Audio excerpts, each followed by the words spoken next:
followers. We have those keys here now, freely given to us. We have these keys, but what if we traded keys?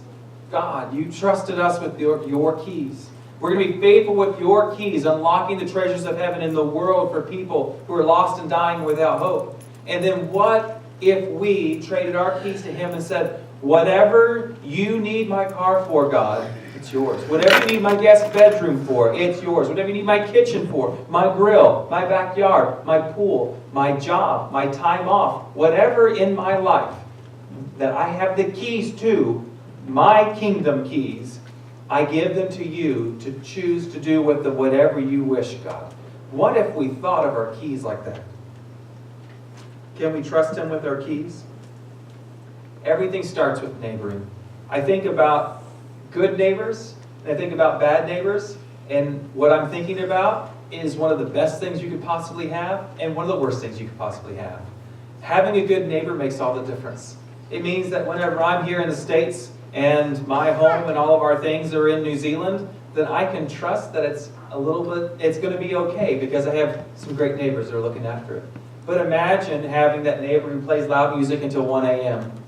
You're losing sleep over it. Or what if they're tossing things over your fence or something like that? Like, a bad neighbor can make anything worse, and a great neighbor can make anything better. Everything starts with neighboring, but it can be messy. And when I think about sharing keys, I think about living a life that is neighborly in the world. In the beginning, what? God created. And then God moved into his creation. God neighbored his creation. Very early on, you see him walking in the garden with Adam and Eve, and he's walking with them as a friend, as a neighbor. They are coexisting here on earth together. They are sharing a space. He came near to his creation. He neighbored his creation. And then, as we know, we get 3 chapters into Scripture, and this relationship gets severed, right? This relationship gets severed, gets broken irreversibly, so it would seem.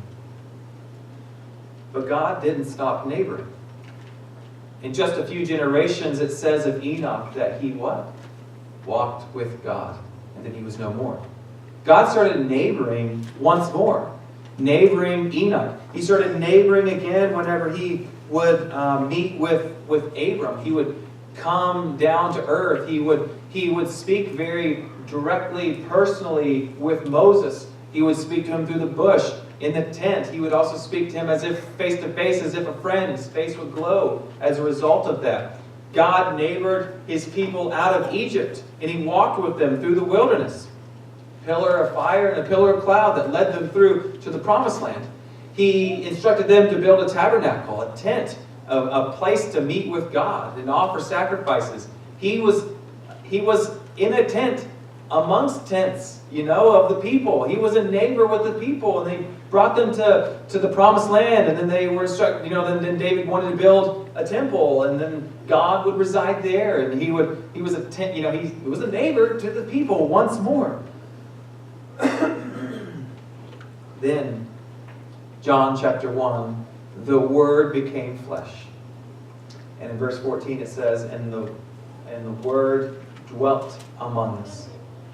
Literally, it's set up his tent among us. Jesus came and moved into the neighborhood, the Message translation will say. God is in the neighboring business. And from the very beginning, he has meant to reside with his people.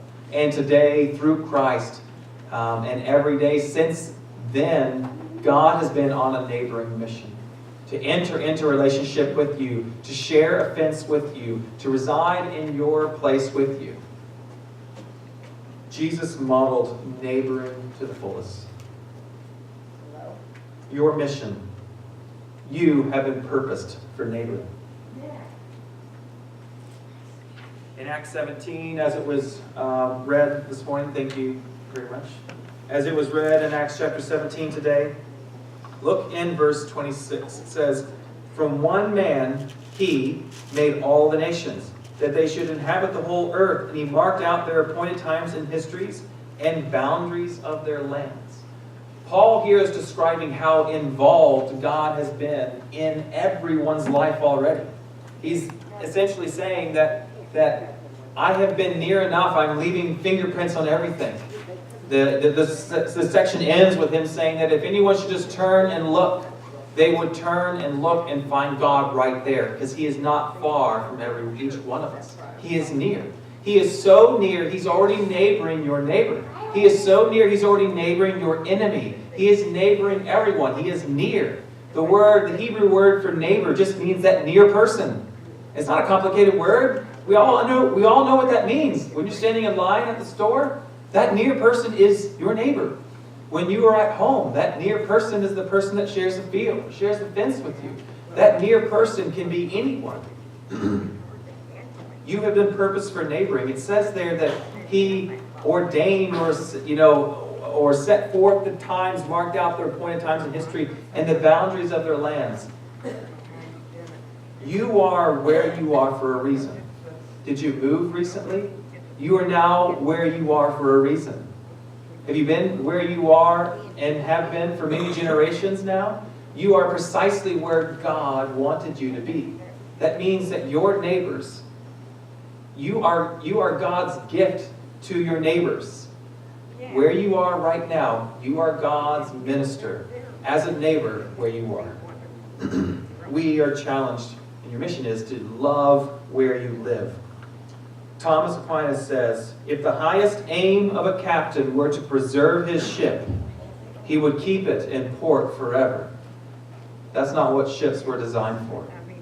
Neighboring will be challenging. Neighboring will be messy, but you were created for neighboring. You were created by a neighboring God to go and neighbor the world. When you send your missionaries, you are sending someone to neighbor that place. Could you send money randomly to a place? You could. But I think it's best done as neighbors. I think missions is best done as neighbors. And I think when I look across this church, I'm seeing a bunch of missionaries because I'm seeing a bunch of neighbors. God wants to work through you where you live to impact the world in a neighborly way. Neighboring is not without risk, but it is what you were designed for. Number 2, love how you have been loved. In Luke chapter 10, it's the story of the Good Samaritan. He says to the man who asks the questions, he says to him at the end of that story, he says, go and do likewise. Who was the neighbor? The one who showed mercy. Go and do likewise, he says. But when Jesus quotes, he quotes from Deuteronomy, and he also quotes from Leviticus chapter 19. So the passage to love your neighbor is straight out of Leviticus. Right? 19 verse 18. Do not seek revenge or bear a grudge against anyone among your people, but love your neighbor as yourself. I am the Lord. Now, this idea, love your neighbor as yourself, could also be understood as love your neighbor who is like yourself. I think the meaning ultimately is the same. But the reason why I lean towards this understanding, love your neighbor who is like yourself, is because of what is said at the end of Leviticus 19. It says in verse 33 and 34, when a foreigner resides among you in your land, do not mistreat them. The foreigner residing among you must be treated as your native born. Love them as yourself, for you were foreigners in Egypt. I am the Lord your God. So what is he saying in paraphrase? He's saying, you were once a foreigner, so love the foreigners. You, church, were once lost. You, church, were once loved when you didn't love in return. You were dead in your transgressions. You were in the kingdom of darkness. Every one of you, I'm looking at a church, and myself included, who were dead, who were sinners, who were enemies of God. These are all concepts that the Apostle Paul uses to describe our relationship. We were dead. Not just unconscious. Not just, struggling through. Ephesians chapter 2, we were dead. We were dead, and then we were brought back to life. So that was our state. That is who every one of us were. Once were. But you have been loved. You have been neighbored. And God calls us to love our neighbors who are like us. They're lost. They struggle. They suffer. They hurt. And you once have been through that as well. And you've been separated from God. And they may be separated from God. And you were loved into the kingdom of light. We can love in that same way. What if you received only what you freely gave? There's sort of a hint of that in the Lord's Prayer. Forgive as the Lord has forgiven you. Number 3, bring whatever is in your hand to neighboring. One of the challenges I know a lot of people face is, well, what am I going to say? What am I going to do? You went to school, you've been trained, you've been doing this for years. You have a radio voice. I'm just nobody. I'm just a farmer. I'm just a store clerk. I'm a stay-at-home mom. You fill in the blank with whatever reason or excuse that maybe is on your heart and mind right now that gets in the way at times. All 4 Gospels tell the story of the feeding of the 5,000. And I think that's for a reason. Jesus is in the multiplying business. He's in the business of you give me what you got and let me do my thing. God's not looking at you to give His 100%. He says, give me what you've got. And that day, a boy brought 5 loaves and 2 fish. He brought his 100%. What did God do with that? Stop trying to give God's 100%. Give what's in your hand. Give your all. Give what's in your hand, your 100%. And let God do His thing. There's a saying, I believe it's by Douglas Adams. It says, the single raindrop never feels responsible for the flood.